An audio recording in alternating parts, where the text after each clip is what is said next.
তৈরি করার জন্য নিয়ে নিয়েছি 500 গ্রাম আম। এবার আমটাকে আমি ধুয়ে নিয়ে কেটে নেব। দেখুন আমি আমগুলো কেটে নিয়েছি, এরকম লম্বা লম্বা করে আমগুলো কেটে নিয়েছি। এবার দিয়ে দেবো আমগুলোর মধ্যে 1 চামচ লবণ, হাফ চামচ হলুদ। এবার এগুলো দিয়ে আমগুলো ভালো করে মেখে নেব। দেখুন আমি ভালো করে নুন হলুদ দিয়ে মেখে নিয়েছি। এবার আমি 7 থেকে 8 ঘন্টা রোদে শুকাতে দেবো। এখানে আমি নিয়ে নিয়েছি এই চামচের 1 চামচ মিথি। মিথিটা আমি অল্প দিয়েছি কারণ মিথি বেশি দিলে তেতো হবে। 2 চামচ মৌরি, 2 চামচ জোয়ান, 2 চামচ ধনে, 2 চামচ গোটা জিরে, 1 চামচ সর্ষে আর 6টা শুকনো লঙ্কা। এগুলোকে আমি হালকা ভেজে শিলে গুঁড়ো করে নেব। আম তেল তৈরি করার জন্য গ্যাসে একটা কড়াই বসিয়ে নিয়েছি, তাতে দিয়ে দিয়েছি সর্ষের তেল। এবার দিয়ে দেবো 5 ফোড়ন,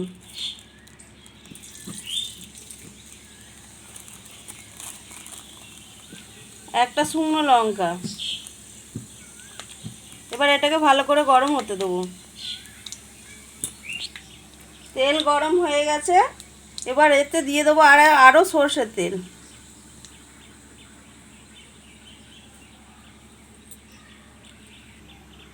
এই সর্ষের তেলটাকেও আমি ভালো করে গরম করে নেব। তেল গরম হয়ে গেছে, এবার আমি গ্যাসটা বন্ধ করে দেবো আর তেলটাকে হালকা ঠান্ডা হতে দেবো। আমি যে ভাজা মশলাটা গুঁড়ো করে রেখেছিলাম সেটা আবার এটাতে 2 চামচ দিয়ে দেবো।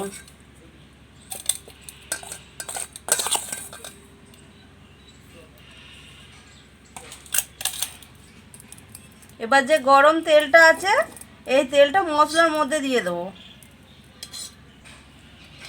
অল্প পরিমাণ দেবো, সবটা তেল দেবো না।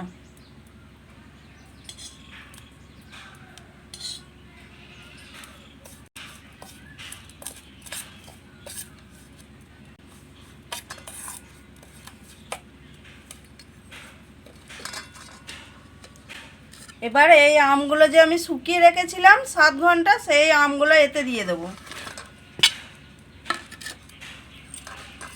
এই মশলার সাথে আমগুলোকে ভালো করে মেখে নেব।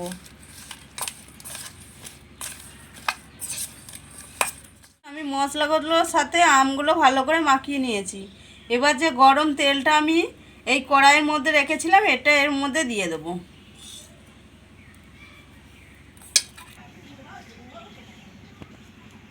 দেখুন বন্ধুরা আমার আম তেল তৈরি হয়ে গেছে। আর এই আম তেলটা আমি এবার কাচের বয়ানে ভরে রাখবো।